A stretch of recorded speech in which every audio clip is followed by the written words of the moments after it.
When last week's wildfires burned more than 250 homes around the Lake Tahoe area, it made it very clear how important homeowners insurance is. And it's not enough just to be insured. You need to have the right coverage so you'll be okay if disaster happens. Financial advisor Ray Martin has some tips. Good morning, Ray. Good morning, Harry. All right. A lot of these people had insurance, but we're finding out that they might have been underinsured. Yeah. What's going on here? Yeah, the sad fact is, about 254 homes were totally lost or destroyed in these wildfires last week.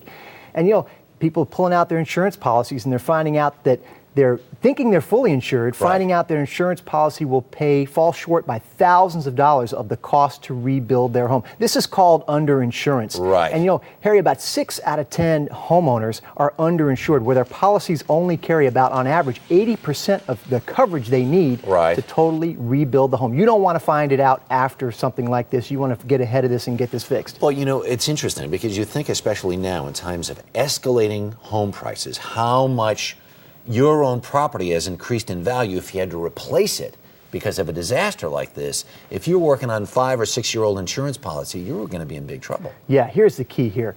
You should review your homeowner's insurance policy, the dwelling limits in that policy, every time you make improvements to your home that increase the value of your home. Now, if you've made no improvements here, you still should review it every 3 years because, as you're saying, Harry, the cost of rebuilding your home, the cost of labor and materials goes up about 7% a year. So every 3 years, the rebuilding cost has jumped 20%. All right, here I'm sitting here. I have an insurance agent. I'm assuming my insurance agent is paying attention to this. Do they do that, or is it their job or my job?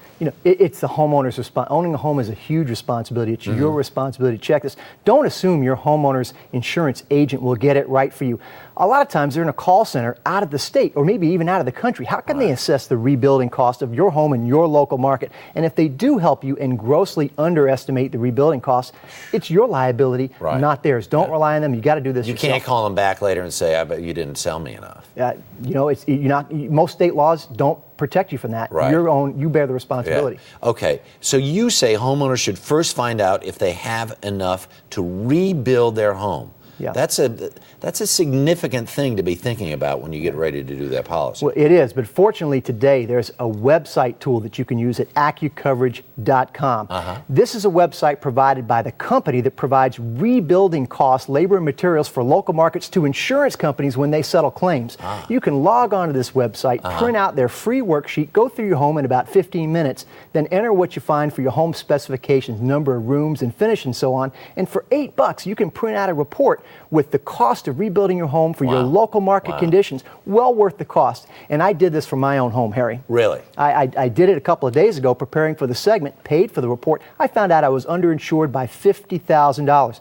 Coming down here, I was on the phone with my insurance agent, increased my dwelling coverage limits, and it only cost less than $100 a year for that change in my policy. Wow. You do your homework and then you follow up. You get an A+ today. I got to eat my own cooking here, That's right. That makes sense. Second issue to say a homeowner should look into, do you have the right type of coverage? Yeah, that's what right. What does that mean? You not only do you need to get your dwelling coverage limits right in your policy, but you also have to have the right type of coverage, replacement cost coverage for your contents. If you live in an area prone to floods, you got to have flood insurance, and that's not your homeowner's policy. That's a separate policy you buy for a few $100s a year. And then if you have a vacation home or second home, insure that also as a second home. Well, it's time. 4th of July, have a good celebration, but make sure you go back and do your homework. Get that homeowner's insurance right.